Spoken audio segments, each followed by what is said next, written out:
How to change default alarm sound on iPhone. To get started, first of all go ahead and open up the clock application on your phone. This clock app includes features like alarms, a world clock, a stopwatch, and a timer. Go to the bottom panel and tap on Alarms. Over here, you can view all of your set alarms. You can also set multiple alarms with custom labels, sounds, and repeat schedules. For example, specific days of the week. On this page, go to the top left corner and tap on Edit. As you can see, there is red minus sign beside all of your alarms. Now, tap on the alarm you want to edit. Here, go to Sound.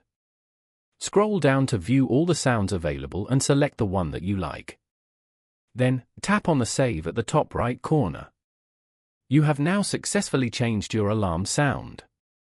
Following these steps, you can easily change default alarm sound on iPhone.